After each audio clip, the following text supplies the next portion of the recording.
Hey guys, Dr. Stephanie here. And if you always feel like the front of your hip is tight, kind of right in this crease here, maybe when you stand up out of a chair, you can hardly straighten up, or you stand up and you have a hard time starting to walk because it feels so tight, I have 6 moves that can help you out.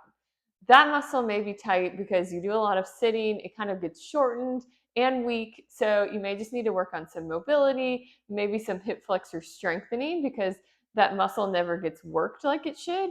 Also, sometimes your glutes are weak, those muscles back here, so they're not properly supporting your hip, and so that leads to excess stress on the front of your hip. Sometimes arthritis as well, so if you have any wearing away of the cartilage in your hip, that can cause pain kind of in that front there in your groin area. But all of these exercises I'm going to show you will help loosen that up and help you feel better when you're standing up, getting out of a chair, when you're walking around, walking up and down stairs.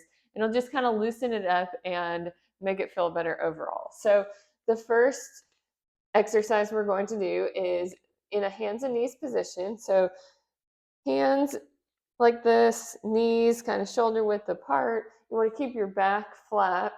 And the first one is kind of a combination. It's a hip extension. So you're going to lift your leg up straight back here and then bring it back down and then bring it out to the side into a fire hydrant and then back down. So lift up, and you want to keep your back flat as you do this, back down, and then out to the side and back down. So in this exercise, we're working on the glutes. When we go straight back here, we're working on the gluteus maximus, kind of that big muscle here. And then when we come back down and go out to the side, we're working on the gluteus medius, which is kind of the muscle on the side of your hip.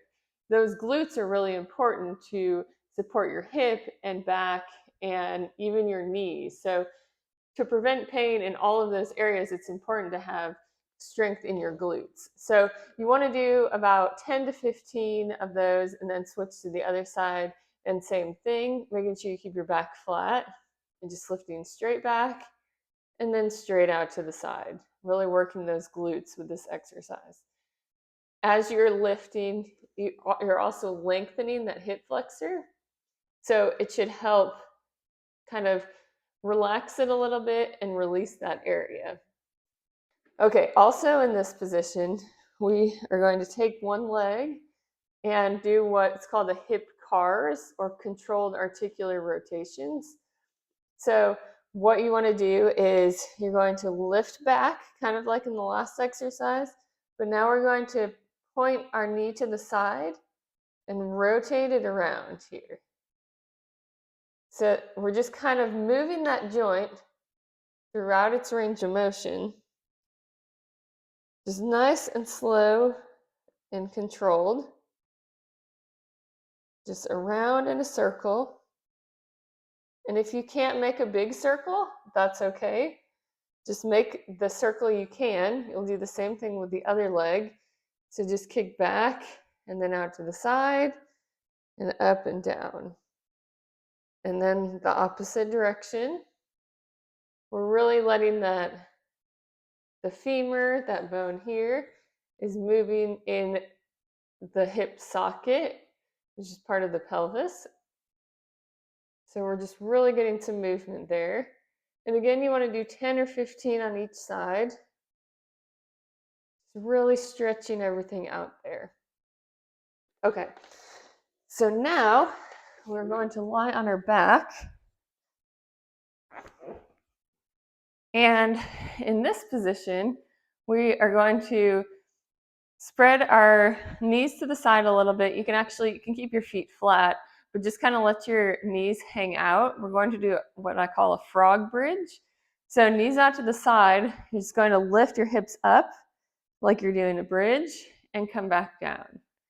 Lift them up and back down. This is really activating those glutes and that core, and also kind of, again, lengthening those hip flexors here.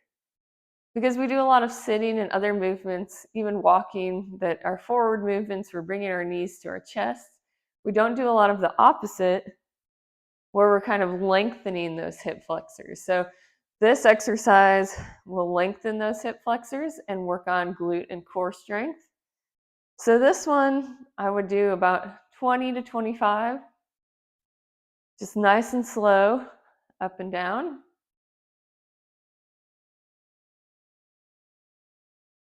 And then from there, we're going to do kind of a release. So I want you to straighten out one leg and then take the other leg. You can do this on both sides, but if only one hip flexor is bothering you, you can just do it on that side. So bend this knee up, and you're going to push down with your hands and push up with your knee, and hold that for 3 to 5 seconds, and then relax, and you're going to pull your knee up towards your chest. Just for 5 to 10 seconds there. So you want to push, and then you're going to pull your knee up towards your chest. And when you're pulling it up towards your chest, you can pull it in a little bit, but sometimes that causes some increased pain there. You can also pull it out and kind of pull your foot up towards you, because that kind of opens up that space a little bit. But you want to push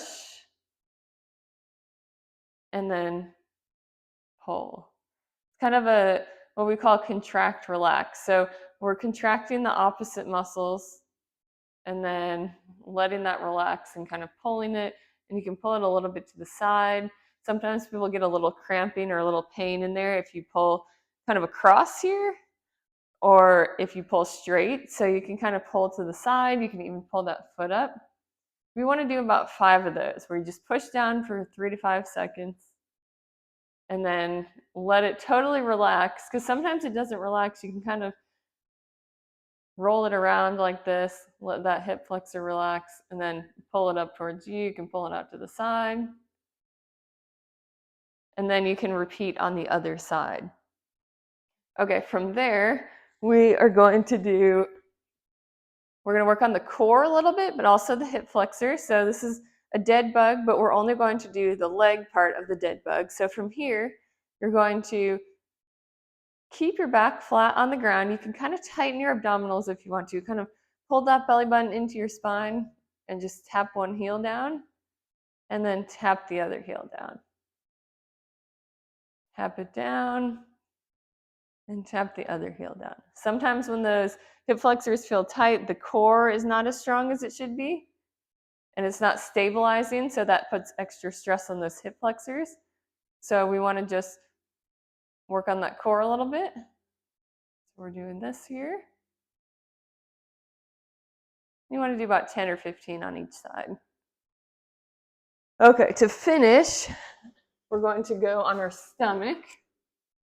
And since we're in a seated position or we're walking forward, we're doing a lot of forward movement, and these muscles in the front of the hips get tight, we want to do the opposite. So just lying on your stomach in this position,